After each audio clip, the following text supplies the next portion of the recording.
everybody. Welcome to the Scafacci-verse. I am Anthony Scafacci. That's true. And I'm Alan Gigax. Hey, welcome to another show, you guys. I agree. Yeah, I want to thank everybody for coming back to the show every single week, following us on Spotify, following us on YouTube, TikTok. We're on Reddit. We're on Facebook. Obviously, you can visit us at EA Sports College Football Headquarters and our support pages that we have, like the storyline page, R&D page. We have a Madden page. We give and give. Yeah, a team builder headquarters. We really are your one-stop shopping for everything CFB gaming related. And we are the number one CFB gaming podcast in the world. That's true. That's true. Number two, I couldn't even tell you. They're not even close. Yeah, no, there is no number two as far as I'm concerned. It's the CFB Sorry Ass Bitches podcast. Yeah, maybe. I don't know. I used to listen. But hey, we have a really fun episode coming for you guys. We have the guy from Dynasty Dudes, CFB. Right, you heard in the intro about what they're about. Who's on TikTok and YouTube. We're going to be bringing him in and we're going to get to know him. And his name is Taylor. But before we get to him, we have a couple things. We have an opening sponsor. Of course, we always have an opening sponsor, and today it is Pound Town Chicken.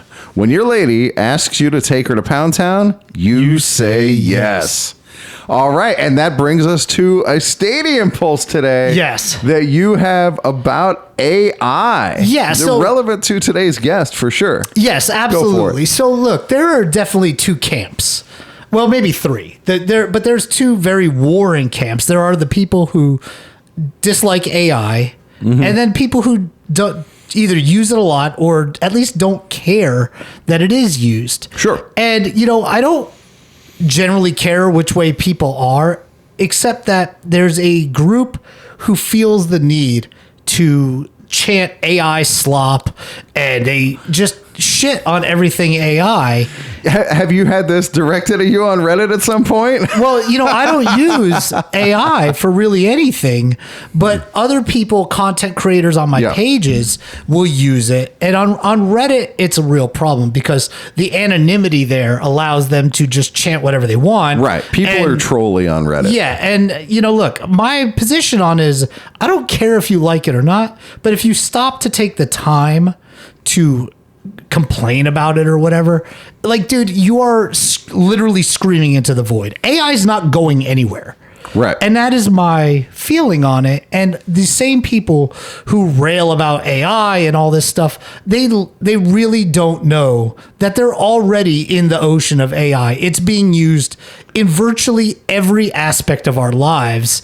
Every manufacturer, every business, they're all using it to some extent to try to become more efficient and effective at what they do. And so sitting there yelling AI slop, okay, dude, then don't go and buy groceries. Yeah. To what extent do you think those people are Luddites who just, aren't willing to get with the program? That's largely what you're saying. Well, that's what it is. It's that they want to shake their fist at the sky and be mad about something, but they're literally probably using AI in every aspect of their lives. It's just unknown to them. They just don't know it's being used. It's not unlike this happens in other aspects of life where people will be mad about like self-checkout, but they're not mad about ATMs. They're not mad about pump your own gas. Exactly. These are all the direct dial telephones. They're all kind of the same thing. Yeah. And that's kind of thing. It's like this anti-technology vibe that they have. And they think they're all like holding their Captain America shield and they're saving us from the terrors of AI. Look, I've seen Terminator enough times to know how it's going to end, and I'm okay with it. All right, you got something? Can't get here fast enough. Yeah, dude. There's a bigger social issue at play where this AI is going to generate a bunch of wealth that used to be generated by artisans or whatever, and what's supposed to happen to that? But that is a really big social issue that we don't have time to get into because we got a guest. Yeah, we do have a guest, but hold on before we get there. Look, look, I understand that like robotics is going to take jobs, but guess what? That shit's been happening for about 50 years. Yeah, you know what? Somewhere along the way in Detroit, they had automation to build cars. Well, that's where the Luddites themselves came from. And I get it, right? But look, there are certain things you're just not going to replace. No matter what, AI is not going to replace it, right? Whores, for example. I was just going to say, have you heard of the fleshlight? Yeah. Well, okay. Maybe. All right. We're screwed. All right. So let's get to our guest, Taylor.